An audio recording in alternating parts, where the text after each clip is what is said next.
తెలంగాణ రాష్ట్ర రోడ్డు రవాణా సంస్థ బస్సుల్లో మహిళలకు ఉచిత ప్రయాణం కల్పిస్తూ ఆ రాష్ట్ర ప్రభుత్వం జారీ చేసిన నిబంధనలపై టీఎస్ఆర్టీసీ మేనేజింగ్ డైరెక్టర్ విసి సజ్జన స్పష్టత ఇచ్చారు. మహిళలకు ఉచిత బస్సు ప్రయాణ సౌకర్యాన్ని వినియోగించుకోవాలంటే ఒరిజినల్ గుర్తింపు కార్డు తప్పనిసరిగా అని తేల్చి చెప్పారు. గుర్తింపు కార్డులో ప్రయాణికురాలి ఫోటో, అడ్రస్ స్పష్టంగా కనిపించాల్సి ఉంటుందని వివరించారు. కేంద్ర రాష్ట్ర ప్రభుత్వాలు జారీ చేసిన ఏ ఒరిజినల్ గుర్తింపు కార్డు అయినా సరే దాన్ని చూపించి నిబంధనల మేరకు టీఎస్ఆర్టీసీ బస్సులో మహిళలు ఉచితంగా ప్రయాణించవచ్చని తెలిపారు. పాన్ కార్డులో అడ్రస్ ఉండదు కాబట్టి అది ఉచిత ప్రయాణానికి చెల్లుబాటు కాదు అని సజ్జనార్ పేర్కొన్నారు. ఒరిజినల్ గుర్తింపు కార్డులు చూపించాలంటూ తాము పదే పదే చెప్తున్నామని, ఎప్పటికప్పుడు సూచనలు జారీ చేస్తున్నామని, అయినప్పటికీ కొంతమంది దీన్ని అనుసరించట్లేదని సజ్జనార్ వ్యాఖ్యానించారు. స్మార్ట్ ఫోన్లో ఉండే ఫోటోలను గుర్తింపు కార్డుగా చూపించడం చెల్లుబాటు కాదని అన్నారు.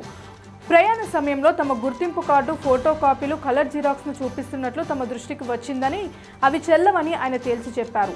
దీనివల్ల సిబ్బంది ఇబ్బందులకు గురి కావడంతో పాటు ప్రయాణ సమయం కూడా పెరుగుతుందని పేర్కొన్నారు. ఇది ఇతర ప్రయాణికులకు తీవ్ర అసౌకర్యానికి గురి చేస్తున్నట్లు ఫిర్యాదులు అందుతున్నాయని సజ్జనార్ అన్నారు.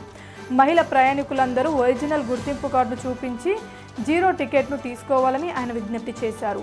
ఒరిజినల్ గుర్తింపు కార్డు లేకుంటే ఖచ్చితంగా డబ్బు చెల్లించి టికెట్ తీసుకోవాల్సి ఉంటుందని తేల్చి చెప్పారు. మహాలక్ష్మి పథకం తెలంగాణ ప్రాంతం మహిళలకే వర్తిస్తుందని, ఇతర రాష్ట్రాల మహిళలు విధిగా ఛార్జీని చెల్లించి టికెట్ తీసుకోవాలని సూచించారు. ఫ్రీ ట్రావెల్ ఉన్నప్పుడు జీరో టికెట్ తీసుకోవడానికి కొందరు మహిళా ప్రయాణికులు నిరాకరిస్తున్నారని, సిబ్బందితో వాదనకు దిగుతున్నారనే విషయం తమ దృష్టికి వచ్చిందని సజ్జనార్ అన్నారు. ఇది సరికాదని చెప్పారు. జీరో టికెట్లు జారీ ఆధారంగానే ఆ డబ్బును టీఎస్ఆర్టీసీకి ప్రభుత్వం రియంబర్స్ చేస్తుందని వివరించారు. జీరో టికెట్ లేకుండా ప్రయాణిస్తే సంస్థకు నష్టం చేసిన వాళ్ళవుతారని సజ్జన స్పష్టం చేశారు. ప్రతి మహిళ కూడా జీరో టికెట్ను తీసుకోవాలని, ఒకవేళ టికెట్ తీసుకోకుండా ప్రయాణిస్తే అది చెకింగ్లో గుర్తిస్తే సిబ్బంది ఉద్యోగం ప్రమాదంలో పడుతుందని హెచ్చరించారు.